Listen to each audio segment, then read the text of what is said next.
കൃഷിനാശം വിതച്ച ചെറവല്ലൂർ തെക്കുമുറി ബണ്ട് കയറ്റി KLDC അധികൃതർ പുനഃസ്ഥാപിച്ചു. കൃഷി ചെയ്യാൻ ഒരുങ്ങി കർഷകർ. ചെറവല്ലൂർ തെക്കുമുറി തെക്കേക്കെട്ട് ബണ്ട് ഡിസംബർ 13 വെള്ളിയാഴ്ചയാണ് പൊട്ടിയത്. ഇതുമൂലം 120 ഏക്കർ പാടശേഖരങ്ങളിലെ കൃഷി വെള്ളത്തിൽ മുങ്ങിയിരുന്നു. പൊന്നാനി പാടശേഖര കോൾപ്പടവിലെ തെക്കേക്കെട്ട് പാടശേഖര സമിതി കർഷകരാണ് ബണ്ട് പൊട്ടി ദുരിതത്തിലായത്. അന്നേ ദിവസം ഉച്ചയോടുകൂടി ബണ്ട് താഴ്ന്നുപോവുകയും പാടശേഖരങ്ങളിലെ മണ്ണ് ഉയർന്നു വരികയുമായിരുന്നു. ബണ്ട് താഴുന്നതിനനുസരിച്ച് ചാക്കിൽ മണൽ നിറച്ച് ബണ്ടിനു മുകളിലൂടെ വെള്ളം പാടശേഖരങ്ങളിലേക്ക് പ്രവേശിക്കാതിരിക്കുവാനുള്ള തീവ്ര പരിശ്രമം നടത്തിയിരുന്നെങ്കിലും വിജയിച്ചില്ല. 300ഓളം മണ്ണ് നിറച്ച ചാക്കുകളാണ് ബണ്ടിനു മുകളിൽ നിരത്തിയിരുന്നത്. ബണ്ടിനടിയിലെ പൂതച്ചീറ് ഇളകിയതാണ് ബണ്ടിരിക്കുവാനുണ്ടായ കാരണം. 10 ദിവസത്തോളം പ്രായമായ ഞാറുകളാണ് വെള്ളത്തിൽ മുങ്ങി നശിച്ചത്. 1 ഏക്കർ പാടശേഖരങ്ങളിൽ ഞാറുനടിയിൽ പ്രവർത്തനങ്ങൾക്കായി ഏകദേശം 15,000-ഓളം രൂപ ചെലവായതാണ് വെള്ളത്തിലായത്. 2 ആഴ്ച സമയമെടുത്താണ് KLDCയുടെ നേതൃത്വത്തിൽ മണ്ണടിച്ച് ബണ്ട് പുനഃസ്ഥാപിച്ചത്.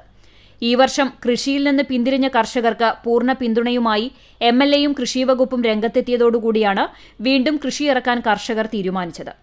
110 ദിവസം മൂപ്പുള്ള ജ്യോതി വിത്താണ് ഉപയോഗിക്കുന്നത്. 1 ഏക്കറിന് 25 കിലോ പ്രകാരം 3000 കിലോമീറ്ററാണ് സൗജന്യമായി കൃഷിവകുപ്പ് കർഷകർക്ക് നൽകിയത്. ഞാറ്റടി തയ്യാറാക്കി മൂപ്പെത്തി പറിച്ച് നടാനുള്ള മുറയ്ക്ക് വെള്ളം വറ്റിച്ച് 5 ദിവസം കൊണ്ട് നടീൽ പൂർത്തിയാക്കും. ഇതിനായി യന്ത്രവും പരിചയസമ്പന്നരായ അതിഥി തൊഴിലാളികളടക്കം കൂടുതൽ തൊഴിലാളികളെ നിയോഗിക്കും. ബണ്ട് പൊട്ടുന്നതിന് മുമ്പുണ്ടായ നാശനഷ്ടങ്ങൾക്ക് ഇൻഷുറൻസ് ഇല്ലാത്തതിനാൽ നഷ്ടപരിഹാര തുക കർഷകർക്ക് ലഭിക്കില്ല. ഞാറുനടിയിൽ കഴിഞ്ഞ് 10 ദിവസം കഴിഞ്ഞാൽ മാത്രമാണ് ഇൻഷുറൻസിന് അപേക്ഷിക്കാൻ കഴിയൂ എന്നതാണ് നഷ്ടപരിഹാരം കിട്ടാതിരിക്കാൻ കാരണം. ഈ നിയമത്തിൽ മാറ്റം വരുത്തണമെന്നാണ് തെക്കേക്കെട്ട് പാടശേഖര സമിതി പ്രസിഡന്റ് ഹമീദ് ആവശ്യപ്പെട്ടത്. രണ്ടാമതൊരു പൂട്ടൽ ഒഴിവാക്കാൻ വേണ്ടിയിട്ട് നമ്മൾ ആ ഞാറ് റെഡിയായി കഴിഞ്ഞാൽ ആ സമയത്ത് മാത്രമേ വെള്ളം കംപ്ലീറ്റ് വറ്റിക്കുള്ളൂ.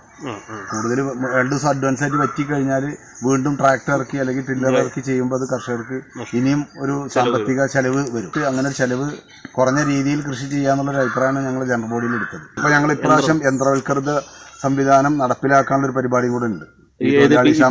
തെക്കേക്കെട്ടി തന്നെ ഇതിലേക്ക് തന്നെ കുറച്ച് ഏരിയയിൽ ചെയ്തുകൊണ്ടിരിക്കുന്നത്. ഇത് പാലക്കാടുള്ള ഒരു പ്രൈവറ്റ് പാർട്ടി വന്നിട്ട് ചെയ്യാന്ന് പറഞ്ഞിട്ടുണ്ട്. കാരണം നടിയിൽ കഴിഞ്ഞ് 4-5 ദിവസത്തിന്റെ ഉള്ളിലുള്ള ഈ ബണ്ട് തകർച്ച ഉണ്ടാകുമ്പോൾ നമുക്ക് ഇൻഷുറൻസ് ഒന്നും കിട്ടുന്നില്ല. ഇതുകൊണ്ട് ബന്ധപ്പെട്ട വകുപ്പ് ഇതുമായി ബന്ധപ്പെട്ട ഒരു പഠനം നടത്തിയിട്ട് നമ്മൾ എന്ന് മുതൽ നടിയിൽ ആരംഭിക്കുന്നുണ്ടോ അന്ന് മുതൽ ഇൻഷുറൻസ് ക്ലെയിം നമുക്ക് അനുവദിക്കാനുള്ള ഒരു രീതിയിലുള്ള ഒരു സംവിധാനം സർക്കാരിന്റെ ഭാഗത്തുനിന്ന് ഉണ്ടാവണമെന്ന് പറയാം.